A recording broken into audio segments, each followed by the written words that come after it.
Art Against Mental Illness.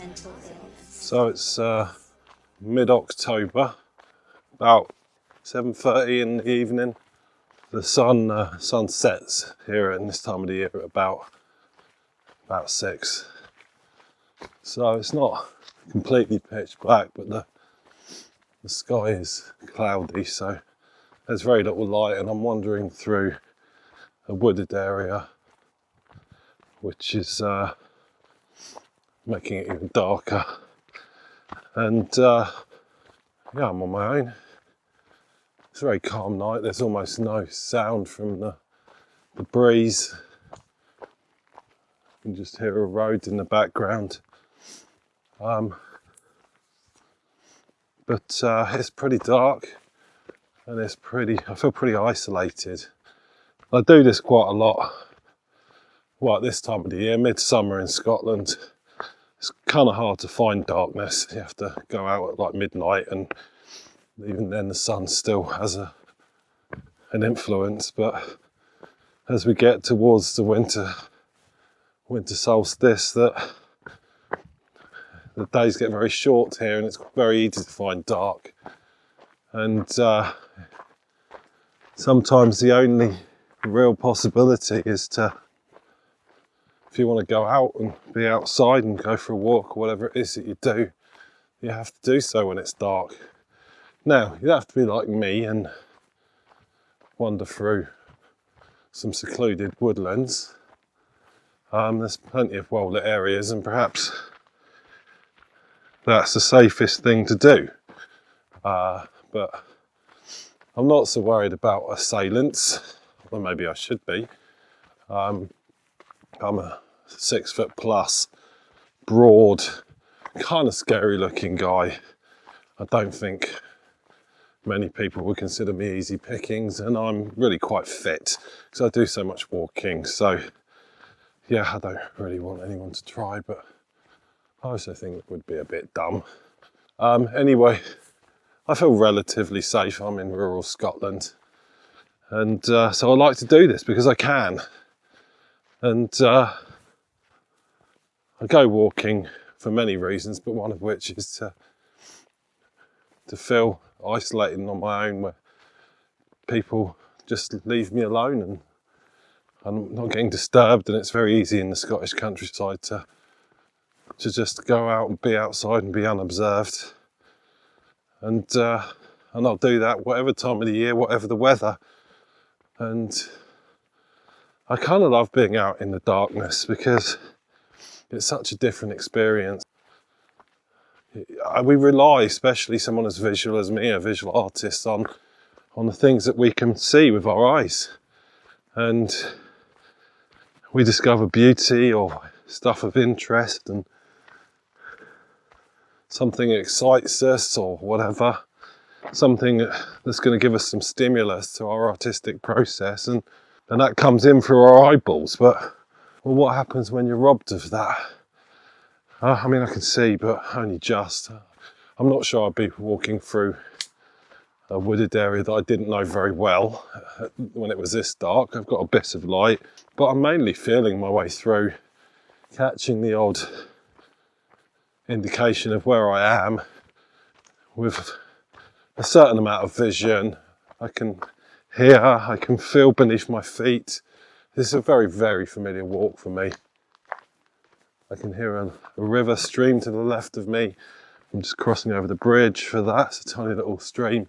I can feel the ground beneath my feet. I'm wearing very thin barefoot trainers. My feet aren't bare, but they're the next best thing. And I'm just using the other senses as much, if not more, than what I would usually rely on. So I take my headphones off, and I'm going through an area that's particularly dark. I always struggle here. I have a torch on my phone. I'm not stranded. If I need some illumination, I'll get it. But I prefer not to have it. I like to try and push my old eyes to accustom to the dark. And if you put your torch on, then you have to start that process all over again.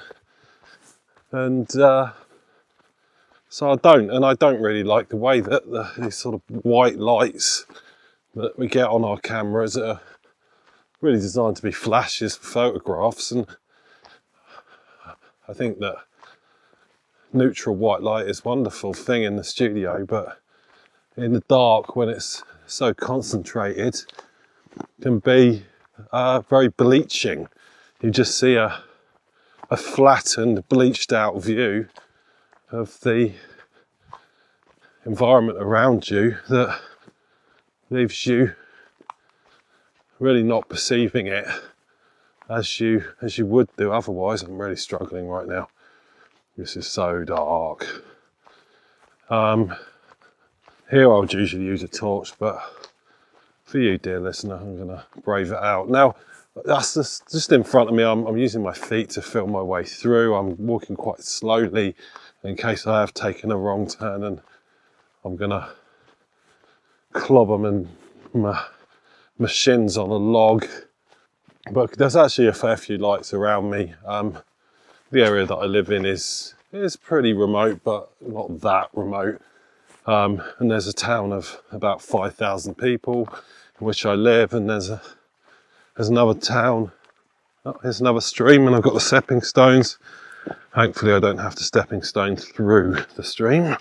I'm not sure I could manage that right now. Listen to the water. What a lovely sound. And yeah, there's another town about 5 miles away that usually you can't see from here because it's just sort of at the foot of the highlands, which start a bit north of here. It's a town called Crieff, and it sort of blends in, and you can't really see it during the day. Besides, you're looking at the mountains, and the mountains are amazing, and so you're not thinking about the fact that there's a town there, but there is. And at this time of night, you can't see the mountains.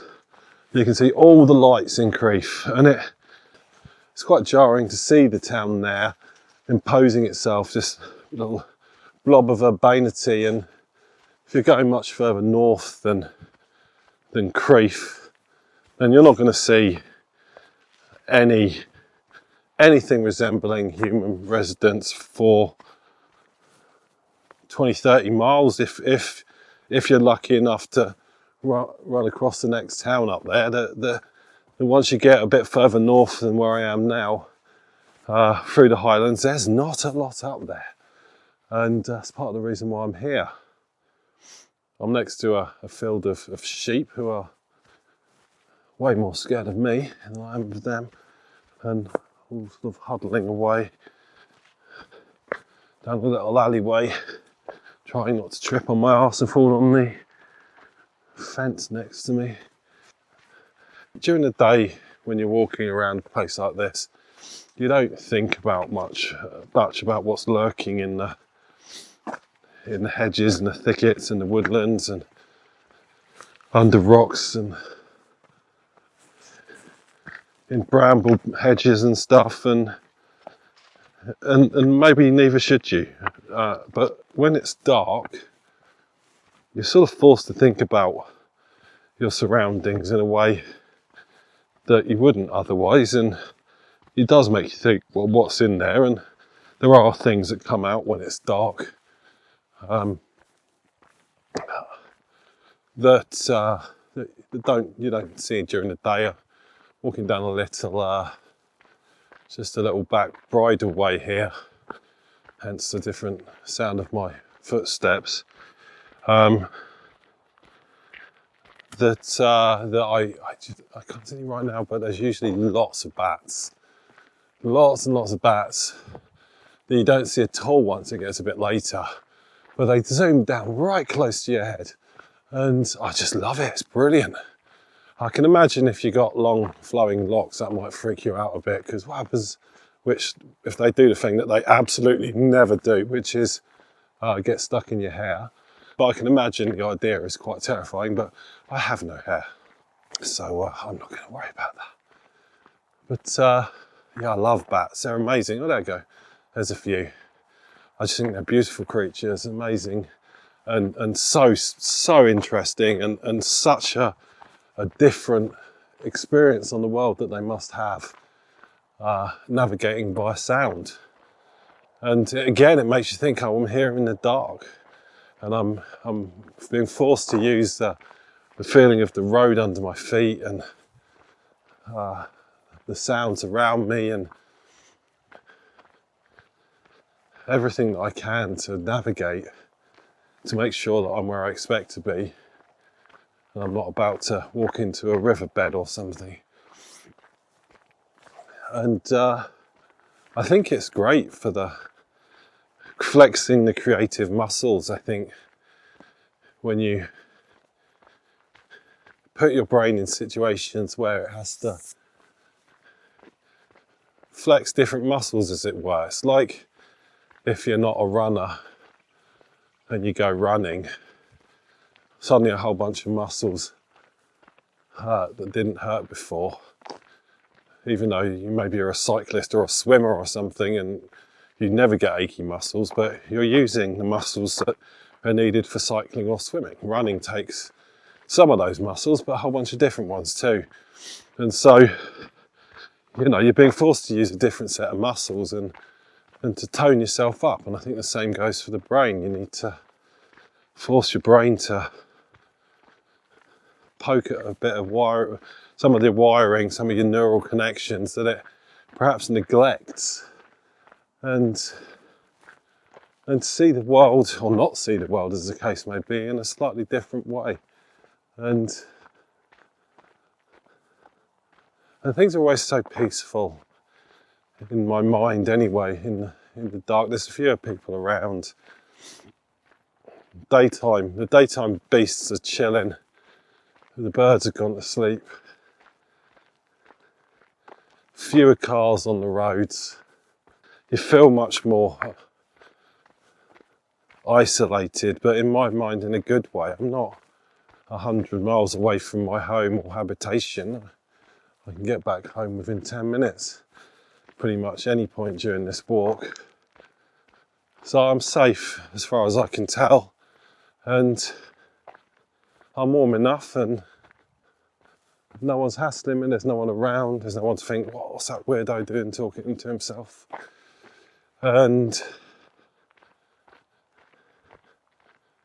yeah, I can just sort of be and sort of forget the world exists, and it envelopes me, and I'm being kept company by whatever creatures and beasties that I can't perceive or see that I know are there. And me and the night beasts. Now I'm not goth pseudo vampire only coming out in the night type. I just like being outside, and I don't like being limited. And so I'm just as happy to be out in the daytime at the same time in the middle of the summer. And when it's raining or snowing or anything but the most perilous of conditions, I'll just get out, because I love being outside, and I love the freedom and the isolation and all the stimulation that I get from it.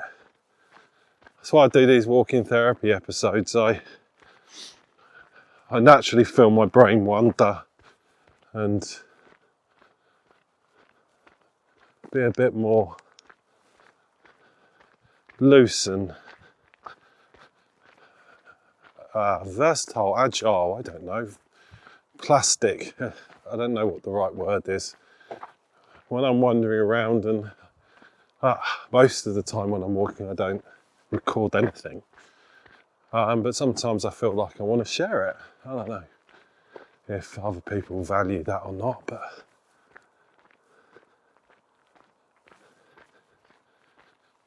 yeah, part of the reason I have a podcast is to share in my thoughts and feelings, and hope that people relate,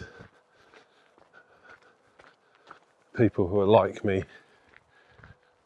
and they can draw some sort of benefit from that, be it inspiration or solace or identification, whatever it is.